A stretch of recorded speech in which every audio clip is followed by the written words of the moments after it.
2026년 한국만 살아남습니다.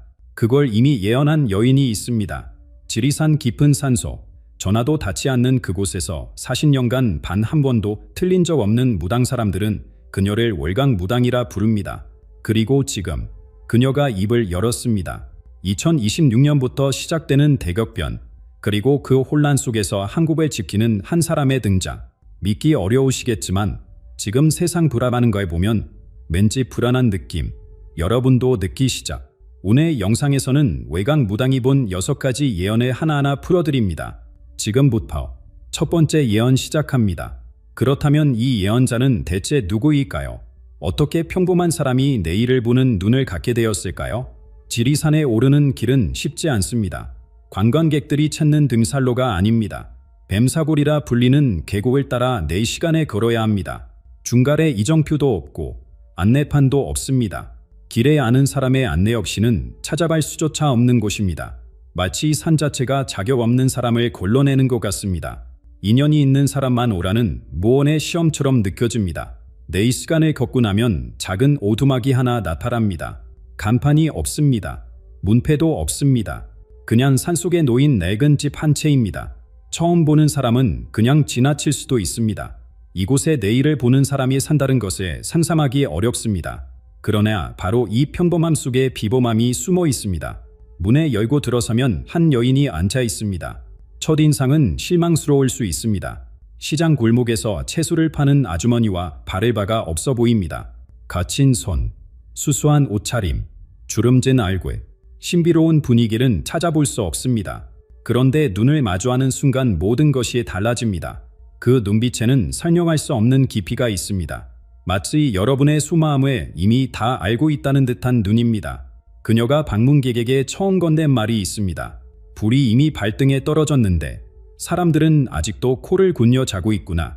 이 한마디에 등골이 서늘해집니다. 우리는 평화로운 일상을 살고 있다고 믿습니다. 내일도 오늘 같을 것이라 생각합니다. 그러나 그녀의 눈에는 다른 세상이 보이는 것입니다. 곧 닥쳐올 폭풍을 보면서도 잠들어 있는 사람들을 안타까워하는 것입니다. 그렇다면 이 여인은 어떻게 이런 능력을 갖게 되었을까요? 젊은 시절 그녀는 평범한 삶을 살았습니다. 남편을 일찍 잃고 시장에서 생선을 팔며 새 아이를 키웠습니다.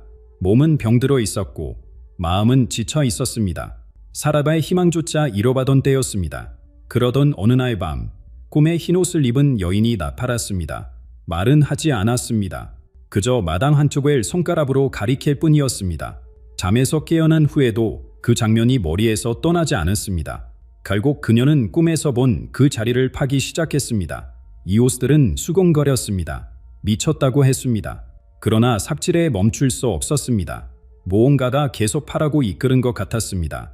그리고 마침내 흙 속에서 오래된 청동조 하나가 나왔습니다. 그 조의 손에 쥐는 순간 기이한 일이 일어났습니다.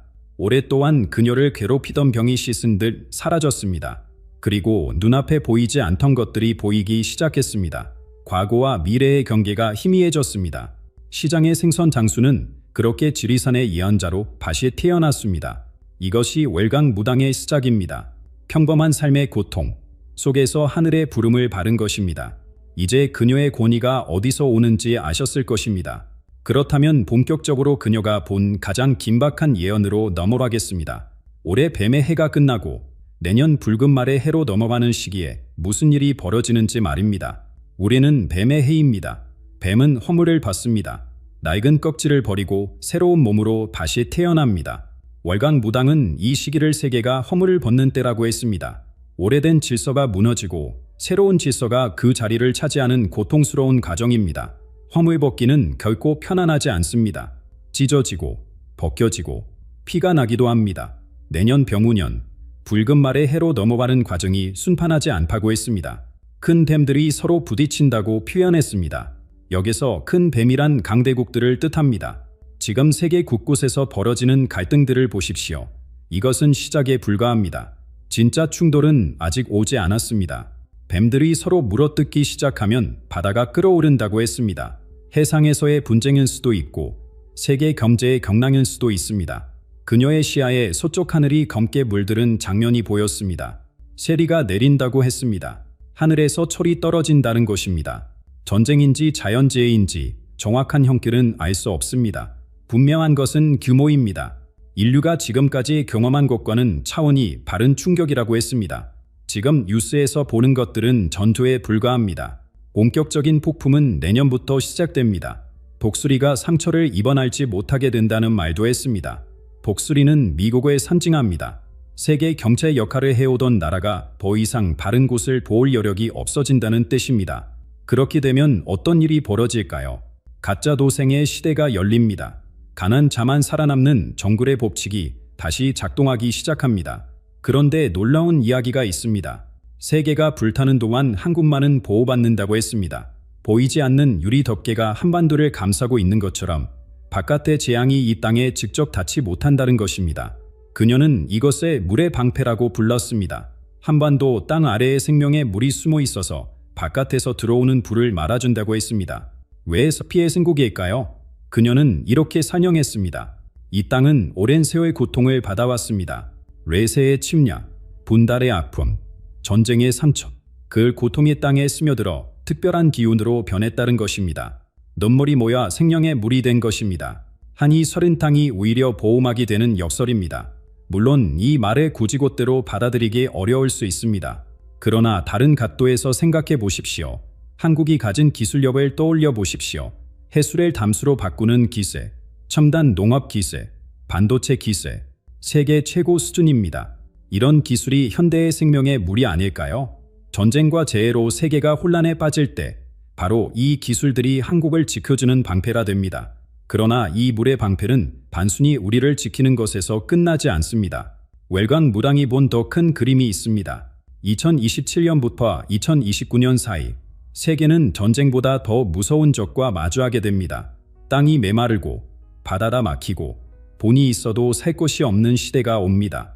굶주린 세상에서 밥을 지을 수 있는 나라, 목마른 세상에서 물을 만들어낼 수 있는 나라, 한국이 왜 방주가 되는지 지금부터 그 이야기를 들려드리겠습니다.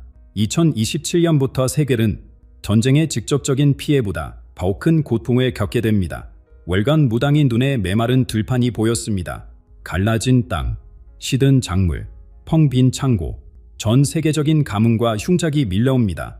굶주린 영혼들이 거리를 떠돈다고 했습니다. 밥 한 끼를 구하지 못해 쓰러지는 사람들의 모습입니다. 술상가상으로 바다마저 막힙니다. 영들이 바다에서 싸운다고 표현했습니다. 강대국들의 해상 충돌을 뜻합니다. 무역선들이 항구에 들어오지 못합니다. 물류가 끊깁니다. 맛질 진열대가 텅 비어갑니다. 우리는 당연하게 생각합니다. 돈만 있으면 뭐든 살 수 있다고 말입니다. 그러나 그 당연함이 무너지면 어떻게 될까요? 통장에 아무리 많은 숫자가 찍혀 있어도 살 것이 없으면 소용없습니다. 옛 어른들은 말씀하셨습니다. 사회 굶으면 밤을 넘는다고. 배고픔 앞에서 도덕과 질서는 종이처럼 얇아집니다. 이것이 월간 무당이 본 2027년 이후의 세계입니다. 바로 이 시점에서 한국의 진가가 드러납니다. 앞서 말한 생명의 물이 무엇인지 밝혀집니다. 짠 바닷물에 마실 수 있는 물로 바꾸는 기술입니다. 시멘트 바다 위에서도 작물을 키워내는 첨단 농업 기술입니다. 월간 무당은 이것을 도깨비 방망이에 비유했습니다. 옛날 이야기에서 도깨비 방망이를 두드리면 원하는 것이 나왔습니다. 한국의 기술이 바로 그런 역할을 하게 됩니다. 세계가 굶주릴 때 한국은 물과 식량을 만들어냅니다. 다른 나라들이 한 해만 바라보며 비를 기다릴 때 한국은 바다에서 물을 얻고 건물 안에서 채소를 키웁니다. 상상해 보십시오. 전 세계가 이 기술을 원하게 됩니다. 단순히 물건을 사고 파는 수준이 아닙니다. 생존 자체가 걸린 문제입니다. 여기서 부의 개념이 완전히 뒤집힙니다. 지금은 반도체가 귀하고 자동차가 부의 상징입니다. 그러나 굶주린 세상에서 가장 귀한 것은 무엇일까요? 밥 한 그릇입니다. 물 한 잔입니다. 목마른 사람이 우물을 판다는 속담이 있습니다. 그러나 이 시대에는 우물을 가진 사람이 왕이 됩니다. 한국이 바로 그 우물을 가진 나라가 됩니다. 예전에 한국을 무시하던 강대국들이 고개를 숙이고 찾아옵니다. 도와달라고 손을 내밉니다. 물과 식량을 제공하는 대가로 한국은 세계 무대에서 전례 없는 위치에 서게 됩니다. 간방의 작은 나라에서 세계 질서의 중심으로 올라서는 것입니다. 그러나 월간 무당은 여기서 경고를 덧붙였습니다. 배가 부르다고 마음까지 편한 것은 아니라고 했습니다. 물질적 풍요가 찾아와도 사람들의 눈빛은 점점 어두워진다고 했습니다. 몸은 살았지만 영혼이 병들은 시대가 온다는 것입니다. 밥으로는 치료할 수 없는 병, 돈으로는 살 수 없는 약. 2030년 무렵 인류는 전혀 새로운 종류의 전염병과 마주하게 됩니다. 그리고 그 병을 치료할 유일한 사람이 이 땅에서 나타난다고 했습니다. 2030년 무렵 표면적으로 세계는 안정을 되찾습니다. 기계가 사람 대신 일하고 물질적으로는 풍요로워집니다. 그런데 월강무당은 이 시기에 이상한 현상이 나타난다고 했습니다. 사람들의 눈이 비어간다고 했습니다. 걸어 다니지만 영혼이 없는 사람들, 숨을 쉬지만 살아있지 않은 사람들, 거리마다 그런 이들이 넘쳐난다고 했습니다. 삶의 의미를 잃어버린 사람들입니다. 아침에 눈을 떠도 일어날 이유를 찾지 못합니다. 기계가 모든 것을 대신해주니 할 일이 없습니다. 존재의 이유가 사라진 것입니다. 스스로 목숨을 끊는 사람이 늘어납니다. 이유 없이 타인을 해치는 사건도 급증합니다. 정신을 놓아버린 사람들이 거리를 배회합니다. 이것은 양압으로 치료할 수 없는 병이라고 했습니다. 상담을 받아도 초맘을 받아도 나아지지 않습니다. 강의 뿌리가 몸이 아니라 영혼에 있기 때문입니다. 서양 의학은 몸의 병만 봅니다. 마음의 병, 영혼의 병은 손대지 못합니다. 이 병을 치료할 수 있는 사람이 필요합니다. 그래서 월강무당에게 물었습니다. 이 위기를 해결할 지도자가 누구냐고. 그녀는 단호하게 말했습니다. 여의도에서는 절대 나오지 않는다고. 양복 입고 카메라 앞에서 웃는 사람들 중에는 없다고. 진정한 지도자는 지금 이 순간 소박하게 살고 있다고 했습니다. 어쩌면 시골에서 밭을 예구는 농부일 수 있습니다. 산골 마을에서 환자를 돌보는 의원일 수도 있습니다.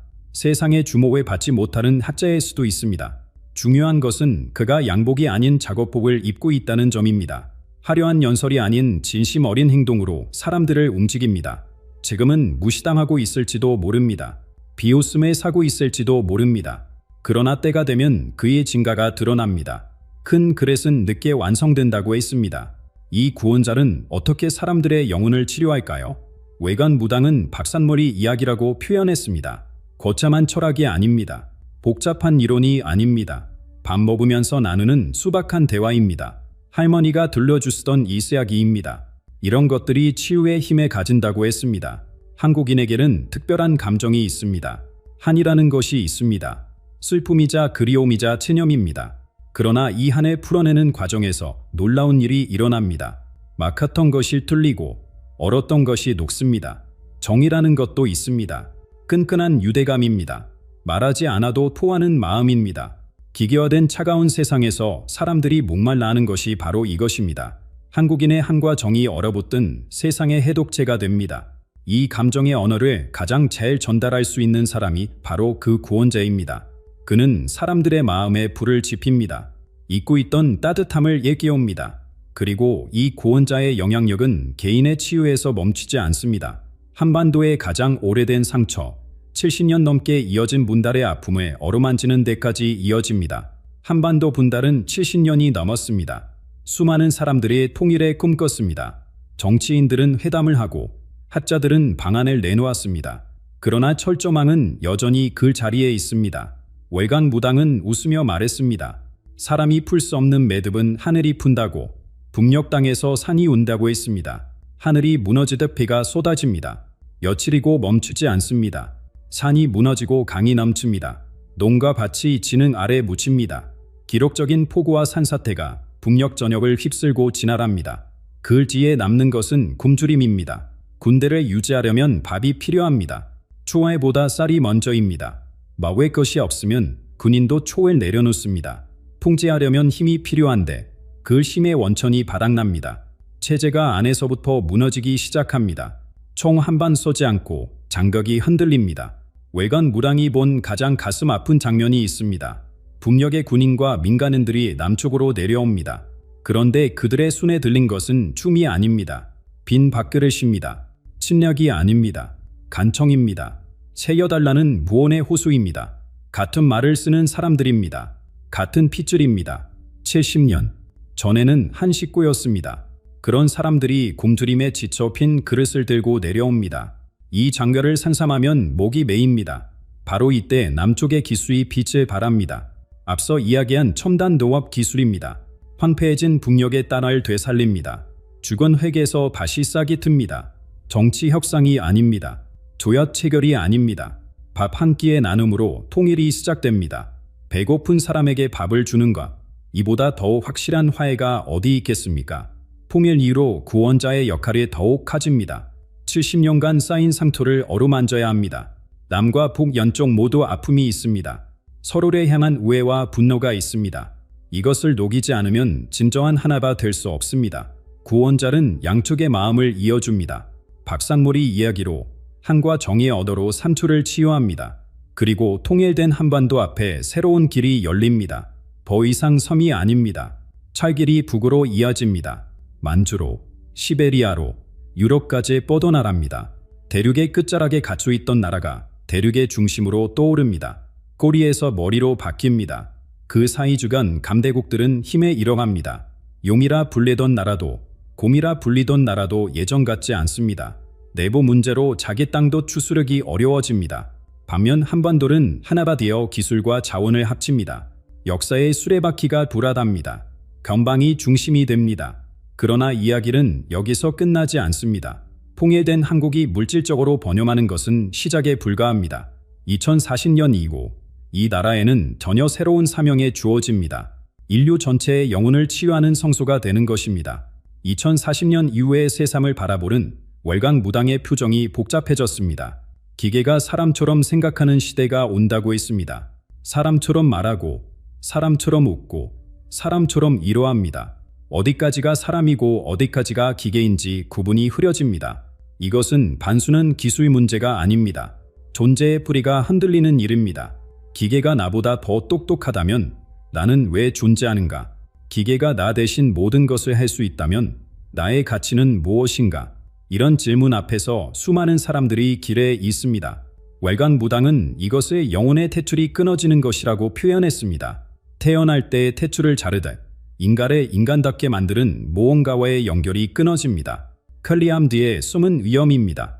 기술이 발전할수록 영혼은 더 외로워집니다. 그러나 이 어둠 속에서 한국에 특별한 역할이 주어집니다. 한반도가 영혼의 경환이 된다고 했습니다. 전 세계에서 사람들이 찾아옵니다. 반도체를 배우러 오는 것이 아닙니다. 드라마를 보러 오는 것도 아닙니다. 인간다움을 배우러 옵니다. 기계가 흉내낼 수 없는 따뜻함, 한국인만이 가진 적, 이것을 찾아 먼 길을 떠나옵니다. 지리산 자락에 외국인 수행자들이 가득 찬다고 했습니다. 계룡산 골짜기마다 서양에서 온 수혜자들이 앉아 있습니다. 그들은 잃어버린 영혼의 조각을 찾습니다. 1000년 전 수행자들이 돌을 닦던 그 자리에서 미래의 세계인들이 인간성을 회복합니다. 그렇다면 우리는 지금 무엇을 해야 할까요? 월간 무당은 두 가지를 당부했습니다. 첫째, 본을 좇지 말라고 했습니다. 본 뒤를 쫓는 자가 먼저 판다고 했습니다. 물질에 눈이 멀면 다다울 벼라에서 살아남지 못합니다. 탐욕은 무거운 짐입니다. 폭풍이 올 때 짐이 무거우면 쓸려 합니다. 둘째, 진도를 높이라고 했습니다. 진동이란 마음의 높이입니다. 의식의 수준입니다. 진동을 높이는 방법은 어렵지 않습니다. 함께 사는 것입니다. 나누는 것입니다. 남의 밟고 올라서는 것이 아니라 손잡고 함께 가는 것입니다. 옛 조상들은 이것을 상생이라 불렀습니다. 마지막으로 외강 무당은 어르신들에게 특별히 말을 전했습니다. 스스로를 짐으로 여기지 말라고 했습니다. 젊은이들에게 밀려났다고 느끼지 말라고 했습니다. 쓸모 없어졌다고 생각하지 말라고 했습니다. 당신들은 한국의 황금길을 눈으로 볼 세대라고 했습니다. 평생 고생만 하다 가는 것이 아닙니다. 열매를 거두는 기쁨을 누릴 세대입니다. 그러니 건강하게 오래 사십시오. 포기하지 마십시오. 어둠이 가장 짙을 때가 새벽이 가장 가까울 때입니다. 지금의 혼란은 새로운 시대로 넘어가는 진통입니다. 이 진통을 견디고 나면 당신의 눈으로 한국의 영광을 보게 될 것입니다. 위기가 곧 기회입니다. 이것이 지리산 깊은 골짜기에서 전해진 마지막 메시지입니다. 열흘 전 계룡산에서 내려온 한 통의 편지가 불교계를 뒤흔들었습니다. 더 이상 기다릴 수 없다. 지금 말하지 않으면 늦는다. 오랜 일은 해명 스님, 판어 대선사의 마지막 제자로 알려진 분입니다. 10년 넘게 세상과 완전히 반절한 채 수행해 오신 분이 왜 지금 이 시점에 침묵에 계셨을까요? 여러분, 우리는 이미 그 시간 속에 들어와 있습니다. 2025년 을사년 겨울, 바로 지금입니다.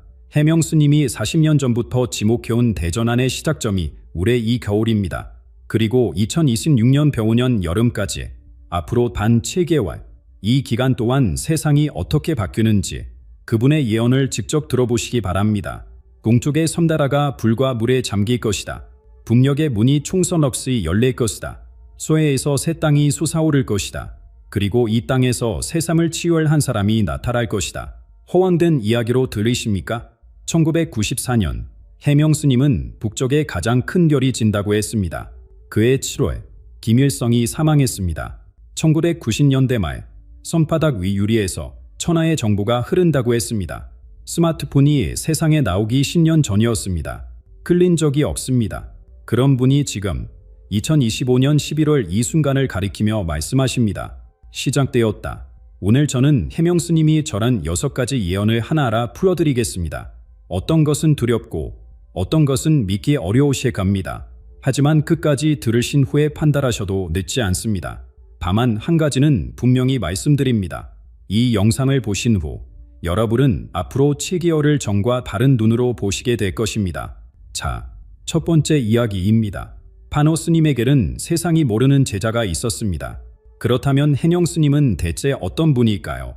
파너 대선사, 이 이름을 모르시는 분은 거의 없으실 겁니다. 지역과 불경을 깨뚫어 미래를 내다본 현대 한국 불교의 거목이셨습니다. 그런데 많은 분들이 모르시는 사실이 하나 있습니다. 파노 스님에게는 대중에게 알려지지 않은 제자가 있었습니다. 해병 스님. 이분은 스승의 입적 후 계룡산 가장 깊은 골짜기로 들어가셨습니다. 그리고 10년이 남는 세월 동안 단 한 번도 산 아래로 내려오지 않으셨습니다. 전기도 없고 절하도 없는 곳에서 오직 수행에만 몰두해 오신 겁니다. 왜 그토록 철저하게 숨어 계셨을까요? 스승과 제자 사이에는 분명한 역할 분담이 있었습니다. 타너 스님께서는 큰 그림을 보여주셨습니다. 앞으로 세상이 어떻게 변할 것인지, 한반도의 운명이 어디로 흘러갈 것인지, 하지만 언제라는 질문에는 답을 남기지 않으셨습니다. 그 빈자리를 채우는 것이 바로 해명 스님의 목이었습니다. 스승이 무엇을 보여주셨다면 제자는 언제와 어떻게를 밝히는 역할을 맡은 것입니다. 해명 스님이 미래를 보는 방법은 일반적인 영상이나 참선과는 전혀 다릅니다. 승량콩. 이것은 신라시대부터 극소수의 수행자들 사이에서만 전해 내려온 비밀스러운 수행법입니다. 핵심은 소리와 진동에 있습니다.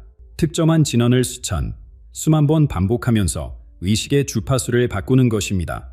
마치 라디오 다이얼을 돌려 다른 방송을 잡아내듯이 숙련풍을 터득한 수행자는 시간과 공간에 새겨진 기록에 이겨낼 수 있게 됩니다. 어떤 이들은 이것을 우주의 도서관이라고 부릅니다. 개인의 어포뿐 아니라 나라와 민족이 쌓아온 인과의 충악까지 담겨있는 거대한 기록 저장소입니다. 해명 스님은 이 기록을 읽을 수 있는 극히 드문 분 중 한 분입니다. 물론 이런 이야기를 처음 들으시면 의심이 드실 수 있습니다. 그렇다면 증거를 보시기 바랍니다. 30여 년 전 해명 스님은 북녘에 가장 큰 별이 진다고 말씀하셨습니다. 주변 사람들은 무슨 뜻인지 이해하지 못했습니다. 그런데 94년 7월 김일성 주석이 갑작스럽게 세상을 떠났습니다. 북한 역사상 가장 거대했던 별이 실제로 졌던 것입니다. 또 하나 있습니다. 2000년대 초반 해명 스님은 이상한 예언을 하셨습니다. 손바닥만 한 유리판에서 온 세상의 금을 키는 시대가 온다. 당시에는 아무도 이해하지 못했습니다. 그로부터 10여 년 후 스마트폰이 세상을 뒤바꿨습니다. 사람들은 작은 화면 하나로 돈을 벌고 정보를 얻고 세상과 연결되기 시작했습니다. 우연의 일치라고 하기엔 너무 정확합니다. 이처럼 시간이 증명해 온 예언들이 있기에 이제 해명 스님이 지금 이 시점에 대해 말씀하시는 것을 그냥 넘길 수가 없습니다. 그분이 10년 만에 침묵을 깨고 세상에 전하려는 메시지, 그것은 바로 올 겨울부터 내년 여름 사이에 일어날 일들에 관한 것입니다. 해명 스님의 예언을 이해하려면 먼저 스승 파너 스님이 남기신 한마디를 되새겨야 합니다. 불이 북쪽의 얼음을 녹인다. 많은 사람들이 이 말씀을 기후변화나 전쟁으로 해석해왔습니다. 하지만 해명 스님은 완전히 바른 의미를 절합니다. 여기서 말하는 불은 자연의 불이 아닙니다. 인간의 탐욕이 만들어낸 불입니다. 수십 년간 세계 곳곳에서 쌓여온 욕망, 분노, 불평등, 이것들이 한계점에 도달해서 이제 스스로 타오르기 시작했다는 뜻입니다. 그 불이 본격적으로 번지는 시기가 바로 지금입니다. 올해는 을사년, 푸른 뱀의 해입니다. 그리고 내년은 강우년, 붉은 말의 해입니다. 북면 역학에서 뱀과 말이 연이어오는 시기는 예로부터 격간의 조짐으로 여겨져 왔습니다. 뱀은 땅속에서 꿈틀거리는 잠재된 에너지를 상징하고 말은 그 에너지가 지상으로 폭발하며 내달리는 것을 의미합니다. 이번 겨울에 시작된 벼라가 내년 여름에 절정에 달한다는 것입니다. 앞으로 7, 8개월, 이 기간 동안 세계 질서가 흔들리기 시작합니다. 해명 스님은 도 강대국의 운명에 이렇게 표현하셨습니다. 먼저 서쪽의 거대한 나라, 스님은 이를 기침하는 용이라 부르셨습니다. 한때 하늘을 찌를 듯한 기세로 세계를 향해 발톱을 뻗던 용이 지금은 몸 안의 병으로 신음하고 있습니다. 부동산 위기, 청년 실업, 지방정부의 부채, 안에서부터 무너지는 소리가 들려오고 있습니다. 밖으로 뻗을 힘이 없어진 것입니다. 바다 건너 또 다른 강대국도 마찬가지입니다. 스님은 이래 발톱을 거두른 복술이라 하셨습니다. 세계 곳곳에 군대를 주둔시키고 영향력을 행사하던 나라가 이제 자국의 문제에 매달리느라 밖을 돌볼 여유가 없어졌습니다. 동맹국들에게 스스로 알아서 하라는 메시지를 보내기 시작했습니다. 영이 기침하고 독수리가 발톱을 거두면 무슨 일이 벌어질까요? 한반도를 둘러싼 보이지 않는 사슬이 느슨해지기 시작합니다. 지난 수십 년간 우리 민족은 강대국들 사이에서 숨을 죽이며 살아왔습니다. 북쪽에서는 중국이, 동쪽에서는 일본이, 멀리서는 미국과 러시아가 한반도의 운명에 선을 뻗쳐왔습니다. 그런데 이제 그 손들이 하나둘 빠지고 있습니다. 자기 몸을 추스르기에도 바쁘기 때문입니다. 이것은 기회입니다. 하지만 동시에 위험이기도 합니다. 힘의 공백이 생기면 예상치 못한 일들이 퍼집니다. 특히 해녕 스님은 동쪽을 가리키며 경고하셨습니다. 강대국들이 약해지는 사이 동쪽의 섬나라에서 거대한 재앙이 시작된다고 하셨습니다. 이것은 단순한 자연재해가 아닙니다. 오랜 세월 쌓여온 업보가 한꺼번에 퍼지는 것입니다. 원인 없는 결과는 없습니다. 뿌린 대로 거두는 것이 우주의 법칙입니다. 그렇다면 동쪽에서 무슨 일이 벌어지는 걸까요? 해명 스님이 가장 무거운 목소리로 전한 예언이 바로 이것입니다. 불로 일어선 나라는 물과 땅속의 불로 쓰러진다. 동쪽의 섬나라 이야기입니다. 이 나라는 메이지 시대 이후 산업화의 불길로 급격히 성장했습니다. 전쟁의 불로 아시아를 휩쓸었고 전후에는 경제성장의 불꽃으로 세계를 놀라게 했습니다. 불의 에너지로 일어선 나라입니다. 그런데 우주에는 균형의 법칙이 있습니다. 한쪽으로 치우친 것은 반드시 반대쪽으로 되돌아옵니다. 불로 얻은 것은 물로 잃게 되어 있습니다. 해명 스님은 이것을 해룡왕의 분도라고 표현하셨습니다. 바다를 오염시키고 생명을 경시하고 자연을 착취해온 대가가 이제 돌아온다는 뜻입니다. 내년은 강우년, 붉은 말의 해입니다. 말은 빠르게 달리는 동물입니다. 일이 급격하게 진행된다는 의미입니다. 그리고 붉은색은 피와 불을 상징합니다. 해명 스님은 이 붉은 말의 해에 동쪽 섬나라가 돌이킬 수 없는 지점을 넘는다고 하셨습니다. 세 가지 징조가 있습니다. 첫 번째는 땅의 징조입니다. 그 나라의 상징과도 같은 산이 검은 눈물을 흘린다고 하셨습니다. 수백 년간 잠들어 있던 산이 마침내 깨어나 요맘을 토해낸다는 뜻입니다. 땅속에 갇혀있던 불이 지상으로 솟구치는 것입니다. 이미 전문가들 사이에서는 그 산의 활동이 신선치 않다는 보고가 나오고 있습니다. 두 번째는 물의 징조입니다. 바다가 붉게 물든다고 하셨습니다. 영의 형상의 한 적주가 해안선에 따라 퍼지면서 물고기와 해양 생물들이 떼죽음을 당합니다. 바다다 죽어가는 것입니다. 생명을 품어야 할 바다가 오히려 죽음의 빛깔로 변하는 것입니다. 세 번째는 인간 세계의 징조입니다. 화폐가 휴지 조각이 된다고 하셨습니다. 쇠붙이가 종이로 변한다는 표현을 쓰셨는데 이는 그토록 단단해 보이던 경제체제가 하루아침에 무너진다는 뜻입니다. 사람들이 평생 모은 재산이 수십갈의 가치를 잃는 상황이 옵니다. 이 세 가지가 동시에 벌어지면 어떻게 될까요? 해명 스님은 시간표까지 말씀하셨습니다. 이번 겨울에 조짐이 나타나기 시작하고 내년 봄을 지나 여름에 이르면 걷잡을 수 없는 상황이 된다고 하셨습니다. 땅이 흔들리고 바다가 들끓고 경지가 무너지면서 그 섬나라의 일부 지역이 바닷속으로 가라앉게 됩니다. 이것은 저주가 아닙니다. 인과응보입니다. 뿌린 대로 거두는 것이 하늘의 이치입니다. 개인도 그렇고 나라도 그렇습니다. 오랜 세월 쌓아온 업보가 한꺼번에 청산되는 시기가 온 것입니다. 그런데 자연은 한쪽에서 빼앗기만 하지 않습니다. 동쪽에서 땅이 가라앉으면 서쪽에서는 땅이 솟아오릅니다. 이것이 은항의 원리입니다. 한반도 서쪽 바다에서 놀라운 일이 일어나기 시작합니다. 동쪽에서 땅이 가라앉을 때 서쪽에서는 무슨 일이 벌어질까요? 해명 스님은 놀라운 말씀을 하셨습니다. 한반도 서해안에서 새로운 땅이 솟아오른다는 것입니다. 이것은 신비로운 기적이 아닙니다. 자연의 균형 원리입니다. 저울의 한쪽이 내려가면 다른 쪽이 올라가듯이 지구도 한 지역이 증가하며 다른 지역이 융계합니다. 음양의 조화입니다. 서해 바닷속 깊은 곳에서 지반이 서서히 밀려 올라옵니다. 처음에는 아무도 눈치채지 못할 정도로 미세하게 시작되지만 내년 여름을 지나면서 그 변화가 눈에 보이기 시작합니다. 얕은 바다였던 곳이 갯벌이 되고 갯벌이었던 곳이 마른 땅으로 드러납니다. 이 새로운 땅은 그냥 생기는 것이 아닙니다. 목적이 있습니다. 동쪽 섬나라에서 재앙을 피해 떠나온 사람들, 혼란 속에서 삶의 터전을 잃은 난민들을 품기 위한 땅입니다. 그리고 새로운 시대의 문명이 뿌리내릴 터전이기도 합니다. 마치 대홍수 후에 새 땅이 나타나 인류에게 다시 시작할 기회를 주었듯이 이번에도 자연이 새로운 시작의 무드를 준비하는 것입니다. 그런데 땅의 변화는 서해에서만 일어나지 않습니다. 북쪽에서도 거대한 변화가 시작됩니다. 수십 년간 굳게 닫혀있던 문이 열립니다. 해명 스님은 단호하게 말씀하셨습니다. 그 문은 총소리로 열리지 않는다고, 전쟁이 아니라 안에서부터의 붕괴로 열린다고 하셨습니다. 세계가 혼란에 빠지면 그동안 북녘을 지탱해주던 외부의 손길도 끊어집니다.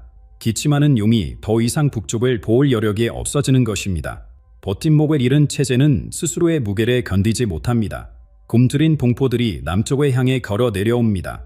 이것은 침략이 아닙니다. 구원 요청입니다. 형제가 형제에게 손을 내미는 것입니다. 오랜 세월에 갈라져 살았지만 같은 말을 쓰고 같은 피가 흐르고 같은 조상을 둔 한 민족입니다. 남쪽은 그들을 품에 안게 됩니다. 통일이라는 단어가 무색할 만큼 자연스럽게 하나가 됩니다. 이것은 정치적 사건이 아닙니다. 인도주의적 구원입니다. 70년 남게 쌓여온 민족의 한이 비로소 풀리는 순간입니다. 하지만 이야기는 여기서 끝나지 않습니다. 해명 스님은 범언 미래까지 내다보셨습니다. 하나 된 한반도가 잃어버린 땅을 되찾는다고 하셨습니다. 북쪽 국경 넘어 우리 조상들이 말에 달리던 그 넓은 발판, 고구려의 기상에 살았던 그 땅입니다.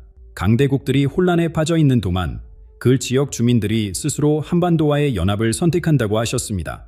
무력 정복이 아닙니다. 자발적인 기속입니다. 내년 이후 10년 안에 한민족의 영토가 역사상 가장 넓어진다는 예언입니다. 반만년 역사에서 잃어버렸던 것들을 되찾는 시간이 온다는 것입니다. 지도가 바뀌고 민족이 하나 되고 영토가 확장됩니다. 이 모든 변화 속에서 한 가지 질문이 남습니다. 누가 이 새로운 시대를 이끌 것인가? 정치인으로는 부족합니다. 장군으로도 부족합니다. 이 시대에는 사람들의 마음을 치유하고 영혼을 이끌 수 있는 존재가 필요합니다. 해명 스님은 그런 분이 나타난다고 하셨습니다. 땅이 바뀌고 민족이 하나 되는 것만으로는 충분하지 않습니다. 새 시대에는 새로운 지도자가 필요합니다. 그런데 해명 스님이 말씀하시는 지도자는 우리가 흔히 아는 정치인이나 권력자가 아닙니다. 스님은 이보를 진인이라고 부르셨습니다. 참된 사람이라는 뜻입니다. 오래전부터 여러 예언서에서 이 진인에 대해 언급해왔습니다. 어떤 책에서는 정시가 온다 했고 어떤 책에서는 도시라 했습니다. 사람들은 송시에 주착하며 그 인물을 찾으려 했습니다. 하지만 해명 스님은 고개를 저으셨습니다. 성시가 중요한 게 아닙니다. 덕이 중요합니다. 진인은 태어날 때부터 정해진 것이 아니라 삶을 통해 완성되는 존재입니다. 평생에 걸쳐 덕을 쌓고 마음을 닦고 지혜를 갈고 닦은 사람, 그런 분이 진인입니다. 겉모습이나 집안 배경으로는 절대 알아볼 수 없습니다. 오직 그 행실과 마음을 보아야 합니다. 그런데 더 놀라운 말씀이 있습니다. 해명 스님은 진인이 이미 우리 곁에 있다고 하셨습니다. 지금 이 순간에도 평범한 사람처럼 살아가고 계신다는 것입니다. 아무도 모릅니다. 본인조차 자신이 그 역할에 맡게 될 줄 완전히 알지 못할 수도 있습니다. 때가 되면 드러납니다. 세상이 진인을 부르고 진인이 그 부름에 응답하는 것입니다. 이불은 동양과 서양의 장점을 모두 품고 있습니다. 동양의 어진 마음, 인에 갖추고 있으면서도 서양의 정의로운 실천력, 위례에 감비한 분입니다. 따뜻하면서도 단호하고 포용하면서도 원칙이 있습니다. 이런 균형을 갖춘 분이 혼란의 시대를 수습하게 됩니다. 그렇다면 진인이 나타나는 것을 어떻게 알 수 있을까요? 세 가지 징조가 있습니다. 첫 번째는 하늘의 징조입니다. 사흘 동안 하늘에 해가 두 개 보이는 현상이 일어납니다. 물론 진짜 태양이 두 개 생기는 것은 아닙니다. 대기 현상이든 천체 현상이든 사람의 눈에 마치 해가 두 개인 것처럼 보이는 일이 벌어집니다. 이것은 하늘의 질서가 바뀌고 있다는 신호입니다. 낡은 시대가 저물고 새 시대가 떠오르는 것을 하늘이 알려주는 것입니다. 두 번째는 땅의 징조입니다. 금강이 붉게 물듭니다. 핏빛 강물이 흐르는 것입니다. 그리고 계룡산에서 울음소리가 들립니다. 바람 소리도 아니고 짐승 소리도 아닌 땅 속에서 울려나오는 듯한 신음입니다. 예로부터 계룡산은 새왕투가 열릴 때 기운이 움직이는 곳으로 알려져 있습니다. 땅의 용이 잠에서 깨어나 새 시대를 준비하는 소리입니다. 세 번째는 사람의 징조입니다. 마음의 강이 창궐합니다. 이미 시작되었습니다. 오해가 불안, 공허함과 절망이 전염병처럼 퍼지고 있습니다. 물질적으로는 풍요로워졌는데 마음은 점점 더 가난해지고 있습니다. 사람들이 돈으로 치울 수 없는 빈자리를 느끼기 시작합니다. 그 빈자리가 커질수록 진정한 지도자를 향한 갈망도 커집니다. 바로 그때 진인이 모습을 드러냅니다. 이분의 사명은 나라를 다스리는 것이 아닙니다. 인류의 마음을 치유하는 것입니다. 정치와 경제는 부차적인 문제입니다. 근본은 사람들의 영혼입니다. 병든 마음을 낫게 하고 잃어버린 방향을 찾아지고 삶의 의미를 되돌려주는 것, 이것이 진인의 역할입니다. 물질의 시대가 저물고 정신의 시대가 열립니다. 하지만 한 가지 질문이 남습니다. 새로운 시대의 문이 열린다 해도 모두가 그 문을 통과할 수 있는 것은 아닙니다. 누가 들어갈 수 있고 누가 문 앞에서 멈추게 될까요? 새로운 시대가 열립니다. 그런데 모두가 그 문을 통과하는 것은 아닙니다. 해명 스님은 분명하게 말씀하셨습니다. 구원받는 자와 그렇지 못한 자가 나뉜다고. 그 기준이 무엇인지 묻는 사람들에게 스님은 뜻밖의 답을 주셨습니다. 금도 아니고 권력도 아니고 숨을 곳도 아니다. 지금 세상에서는 위기가 오면 돈을 모으고 땅을 사고 안전한 곳으로 피하려 합니다. 부자들은 벙커를 짓고 식량을 비축하고 높은 담을 세웁니다. 하지만 스님은 고개를 저으셨습니다. 그런 것들이 사람을 구하지 못한다고 하셨습니다. 물질로 쌓은 격은 다가올 결화 앞에서 종이처럼 무너집니다. 그렇다면 무엇이 사람을 구합니까? 덕입니다. 한 글자로 말하면 덕. 평생 쌓아온 선한, 행실과 맑은 마음입니다. 이웃이 어려울 때 손을 내밀었는지, 가진 것을 나눌 줄 알았는지, 분노보다 용서를 택했는지, 이런 것들이 눈에 보이지 않게 쌓여서 그 사람의 운명을 결정합니다. 옛말에 적선지가에 필요여경이라 했습니다. 선을 쌓은 지발에 반드시 경사가 잇따른 뜻입니다. 개인도 마찬가지입니다. 법을 쌓은 사람에게는 위기의 순간에 길이 열립니다. 설명할 수 없는 방식으로 위험을 피하고 필요한 곳에서 도움을 받게 됩니다. 반대로 악을 쌓은 사람은 어디로 도망쳐도 소용없습니다. 업보는 그림자처럼 따라옵니다. 해명 스님은 지금 이 시기를 알곡과 쭉정이가 나뉘는 때라고 표현하셨습니다. 추수할 때 알곡은 곡간에 들어가고 쭉정이는 바람에 날아가듯이 다가올 변화 속에서 복 있는 자와 없는 자가 갈라진다는 것입니다. 이번 겨울부터 내년 여름까지가 바로 그 심판의 시간입니다. 아직 늦지 않았습니다. 지금부터라도 마음을 바꾸면 됩니다. 거창한 것이 필요 없습니다. 운에 만나는 사람에게 진심으로 대하십시오. 작은 것이라도 나눌 수 있으면 나누십시오. 마음속 원망과 분노를 내려놓으십시오. 이런 작은 실천들이 모여서 덕이 됩니다. 한반도는 이제 역사의 피해자가 아닙니다. 수천 년간 강대국들 사이에서 휘둘리고 짓밟히고 갈라졌던 땅 그 아픔의 역사가 드디어 의미를 갖게 됩니다. 고통을 겪어본 자만이 고통받는 자를 치유할 수 있습니다. 한민족이 쌓아온 한과 인내와 회복력이 이제 세상을 구하는 힘이 됩니다. 새로운 철학이 이 땅에서 나갑니다. 첨단 기술과 깊은 영성이 결합된 동양과 서양을 아우르는 사상입니다. 물질 문명에 지친 세계인들이 이 철학에서 밥을 찾게 됩니다. 한반도가 세계 정신 문명의 중심이 되는 것입니다. 이것을 후천개벽이라고 합니다. 낡은 하늘이 닫히고 새 하늘이 열리는 것입니다. 오늘 이야기를 마무리하며 한 가지만 묻겠습니다. 물질적 준비는 누구나 합니다. 통장 잔고를 확인하고 보험을 점검하고 안전한 곳을 알아봅니다. 하지만 영적인 준비는 했습니까? 마음의 창고에 무엇을 채워두었습니까? 진인이 나타났을 때 그분을 알아볼 눈이 있습니까? 이번 겨울부터 내년 여름 사이 세상이 바뀝니다. 그 변화 속에서 당신은 어디에 서 있을 것입니까? 2030년 대한민국은 지금과 완전히 다른 나라가 됩니다. 이것은 희망사항이 아닙니다. 스코틀랜드의 한 과학자가 최근 공개한 예언입니다. 71세의 알렉산더 코메, 옥스퍼드 물리학 박사, 유럽핵연구소 40년 강야, 24년간의 침묵을 깨고 세상에 경고했습니다. 한반도가 세계의 중심이 된다. 미국과 중국이 무너지고 그 빈자리에 통일된 한국이 선다는 것입니다. 황당하게 들리십니까? 그런데 19세기 세르비아 예언자 미타르 타라비치도 똑같은 말을 남겼습니다. 구원은 동쪽에서, 세계의 산 뒤에서 온다. 도 예언자, 100년의 시간차, 같은 전론. 오늘 글 전체 내용을 공개합니다. 그렇다면 이 예언의 한 사람은 대체 누구일까요? 알렉산더 코맥은 평범한 예언자가 아닙니다. 그는 신비주의자도, 종교 지도자도 아닙니다. 에든버러 외곽의 작은 오두막에서 홀로 살아가는 71세 노인입니다. 하지만 그의 과거를 알면 누구나 놀라게 됩니다. 옥스퍼드에서 물리학 박사 학위를 받았습니다. 이후 40년간 유럽 최고의 핵연구소들에서 일했습니다. 동료들은 그를 천재라 불렀고 학계에서 그의 이름은 곧 신뢰를 의미했습니다. 그런 사람이 2001년 갑자기 모든 것을 버렸습니다. 왜였을까요? 그는 이렇게 말합니다. 어느 날 밤 설명할 수 없는 비전이 찾아왔다고. 처음에는 무시했습니다. 과학자였으니까요. 하지만 비전은 계속 반복됐고 점점 더 선명해졌습니다. 결국 그는 선택해야 했습니다. 과학자로서의 명예를 지키며 이것을 외면할 것인가? 아니면 진실을 따라갈 것인가? 그는 후자를 택했습니다. 24년간 그는 세상과 단절한 채 살았습니다. 책을 쓰지 않았습니다. 강연도 하지 않았습니다. 언론 인터뷰도 거부했습니다.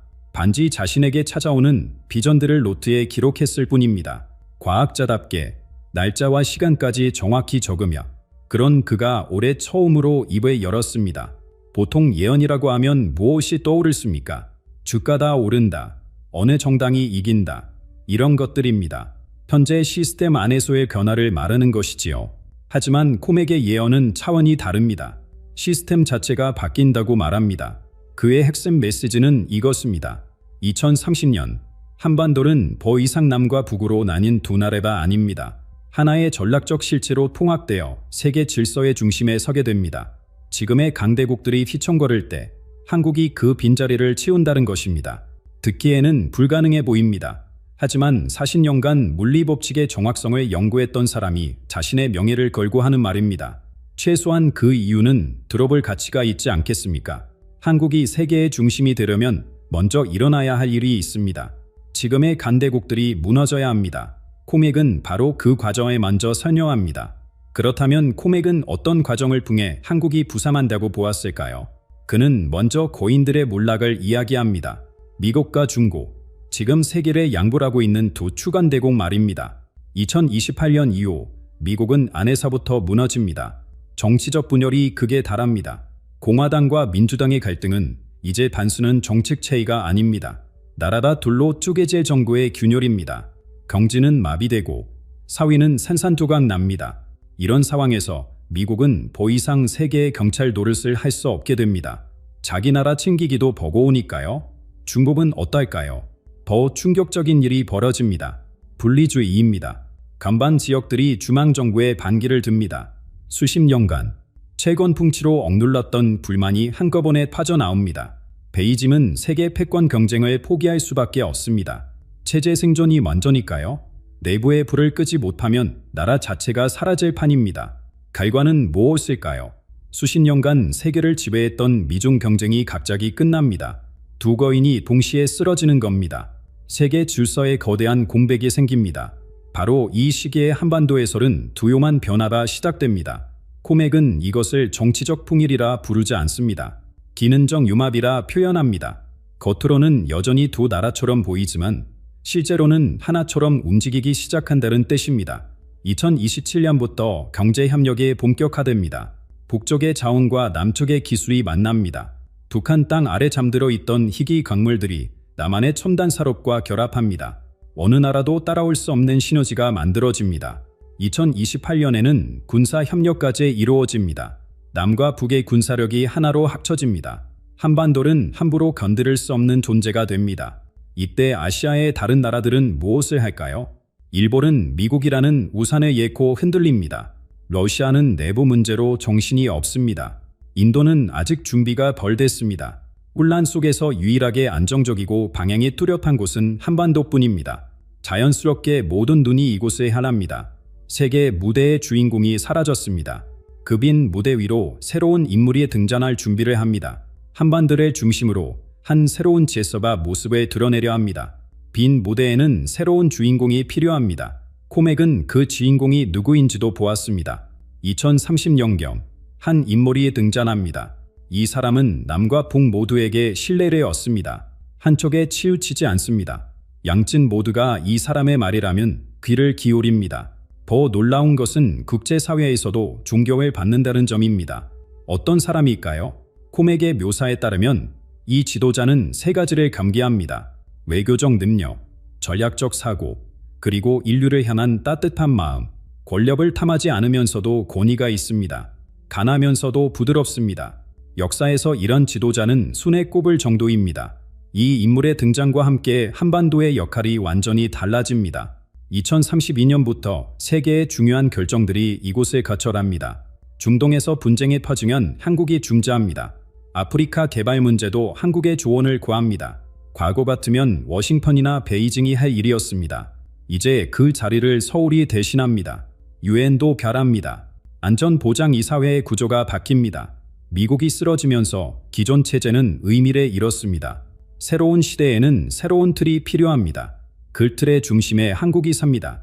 이것이 무엇을 의미하는지 아십니까?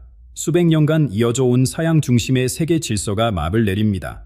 권력의 축이 대서양에서 태평양으로 옮겨랍니다. 더 정확히 말하면 한반도로 집중됩니다. 국제 규범을 정하고 분쟁을 조율하고 세계의 방향을 제시하는 곳이 바로 이 작은 반도가 되는 겁니다. 서쪽에서 해가 지고 동쪽에서 새로운 해가 뜨는 형국입니다. 하지만 정치적 영향력만으로는 부족합니다. 진정한 힘은 바른 곳에서 나옵니다. 코맥은 한국이 단순히 정치적 리더가 되는 것이 아니라고 말합니다. 인류의 생존 자체를 쥐고 있는 존재가 된다고 합니다. 기술과 에너지, 그 이야기가 지금부터 시작됩니다. 정치적 리더십은 기반이 있어야 유지됩니다. 코맥은 승국에 진짜 힘이 어디서 나오는지 설명합니다. 북한 땅 아래에는 보물이 잠들어 있습니다. 키토리를 비롯한 희귀 광물들입니다. 지금까지는 기술이 없어서, 자본이 없어서 선도되지 못했습니다. 남한에는 무엇이 있습니까? 세계 최고 수준의 반도체 기술, 인공지능 역량, 생명고환 인프라가 있습니다. 이 둘이 만납니다. 북쪽의 자원과 남쪽의 기술이 결합하는 순간 어떤 나라도 따라올 수 없는 산업 경쟁력이 탄생합니다. 2030년이 되면 한국은 반도체, 인공지능, 생명공학 분야에서 세계 시장을 장악합니다. 다른 나라들은 한국 없이는 첨단 산업을 돌릴 수 없게 됩니다. 하지만 이건 시작에 불과합니다. 코맥이 본 진짜 변화는 에너지 분야에서 일어납니다. 한국에서 완전히 새로운 에너지 기술이 탄생합니다. 석유, 천연가스, 석탄, 이런 화석 연료들이 하루아침에 쓸모 없어집니다. 구체적으로 어떤 기술인지 코맥은 밝히지 않았습니다. 다만 그것이 인류의 에너지 문제를 근본적으로 해결한다고만 했습니다. 이게 무슨 의미인지 생각해 보십시오. 현대 문명은 에너지로 돌아갑니다. 전기가 없으면 부시가 멈춥니다. 연료가 없으면 물류가 마비됩니다. 그 에너지의 열쇠를 한국이 쥐게 됩니다. 전 세계가 문명을 유지하기 위해 한국에 의존하게 되는 겁니다. 코맥의 예언은 여기서 끝나지 않습니다. 세계가 혼란에 빠질 때 가장 큰 문제는 신행입니다. 기후변화, 전쟁, 경제 붕괴가 겹치면 농업 시스템이 무너집니다. 굶주림이 대륙을 휩습니다. 하지만 한국은 다릅니다. 혁신적인 농업 기술이 개발됩니다. 세포 배양 농업, 첨단 양식 기술 같은 것들입니다. 좁은 땅에서도 엄청난 양의 식량을 생산할 수 있습니다. 코맥은 이 기술로 1억 명을 먹여 살릴 수 있다고 했습니다. 세상이 굶주릴 때 한국은 스스로를 지킬 수 있다는 뜻입니다. 에너지 자립, 식량 자급, 기술 독점, 이 세 가지가 합쳐지면 무엇이 될까요? 세계가 무너져도 흔들리지 않는 요새가 됩니다. 번영과 안전이 공존하는 유일한 땅이 됩니다. 이런 곳이 있다면 사람들은 어디로 향할까요? 코맥은 전례 없는 인구 대이동을 예언합니다. 안전하고 풍요로운 곳이 있다면 사람들은 본능적으로 그곳을 찾아갑니다. 역사가 그것을 증명합니다. 2035년 이후 세계는 혼돈에 빠집니다. 기후 재난이 대륙을 강타합니다. 전쟁이 끊이지 않습니다. 경제는 바다를 칩니다. 유럽, 미국, 아시아 곳곳에서 삶의 터전을 잃은 사람들이 생겨납니다. 그들에게는 갈 곳이 필요합니다. 농길이 한반도로 향합니다. 코맥에 따르면 전 세계에서 이민 행렬이 시작됩니다. 유럽인들이 옵니다. 미국인들이 옵니다. 아시아 각국에서 사람들이 몰려듭니다. 그들이 찾는 건 단순한 피난처가 아닙니다. 새로운 기회, 새로운 삶입니다. 이 흐름으로 한반도 인구가 2배로 불어납니다. 그 중심에 서울이 있습니다. 2040년 서울은 세계의 수도가 됩니다. UN 본부가 이전해 옵니다. 세계은행도 국제통화기금도 이곳에 자리 잡습니다. 거리에서는 모든 언어가 들립니다. 하늘을 찌르는 건물들 사이로 수백 개 나라에서 온 사람들이 오갑니다. 뉴욕이 그랬던 것처럼, 런던이 그랬던 것처럼 이제 서울이 세계의 심장이 됩니다. 평양은 어떻게 될까요? 전혀 다른 역할을 맡습니다. 과학의 도시로 변모합니다. 세계 연구개발의 중심지가 됩니다. 물리학, 나노기술, 생명과학 분야의 최고 두뇌들이 이곳에 모입니다. 서울이 세계의 정치와 경제를 이끈다면 평양은 인류의 미래 기술을 사계합니다. 쌍둥이 엔진처럼 두 도시가 새로운 주간대국을 굴립니다. 한때 분달의 상징이었던 두 도시가 인류 문명의 양대축이 됩니다. 믿기 어려웠습니까? 100년 전 사람들에게 뉴욕이 세계의 중심이 될 거라고 했다면 믿었을까요? 역사는 내 예상을 뒤엎어왔습니다. 그런데 왜 스피의 승국일까요? 왜 다른 나라가 아니라 이 작은 반도일까요? 코맥은 지정학적 분석을 넘어 더 깊은 이유를 이야기합니다. 오래전부터 예정된 운명이라고 말합니다. 그리고 놀랍게도 그의 말을 뒷받침하는 또 다른 예언이 있습니다. 지금부터 2035년까지 세계는 대환난의 시기를 지나랍니다. 코맥이 본 미래는 암울합니다. 기후 재난이 대륙들을 휩습니다. 홍수, 가뭄, 폭염이 번갈아 덮칩니다. 새로운 질병들이 퍼집니다. 사회 시스템이 무너집니다. 유럽이 흔들리고 미국이 갈라지고 아시아 곳곳에서 혼란이 일어납니다.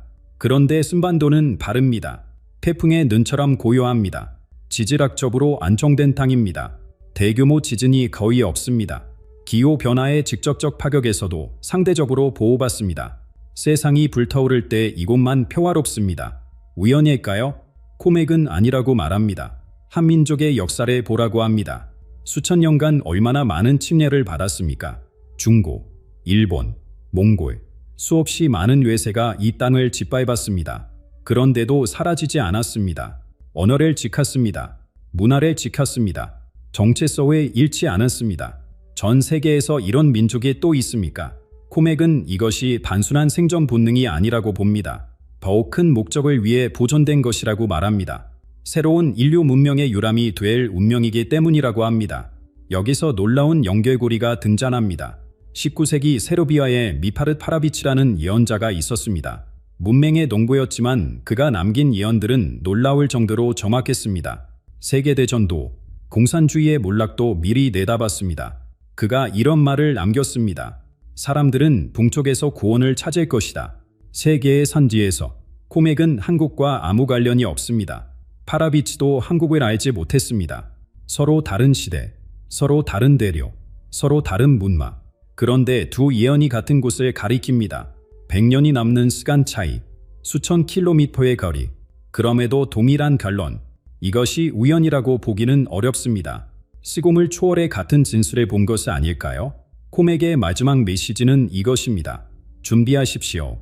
미래는 상식을 뒤엎습니다. 한국의 부산은 우연이 아닙니다. 행운도 아닙니다. 오래전부터 정해진 운명입니다. 분달의 아픔을 견뎌온 이 땅, 숱한 시련 속에서도 꺾이지 않았던 이 민족에게 드디어 새로운 시대가 열립니다. 오늘 이 이야기가 마음에 어떤 울림을 주었습니까? 단순한 예언으로 치부할 수도 있습니다. 하지만 잠시 멈춰서 생각해 보십시오. 만약 이것이 사실이라면 지금 이 순간은 어떤 의미를 갖습니까? 이 영상이 뜻깊었다면 주변의 소중한 분들과 나눠주십시오. 작은 공유가 누군가의 삶을 바꿀 수 있습니다. 생각이나 느낌을 댓글로 남겨주십시오.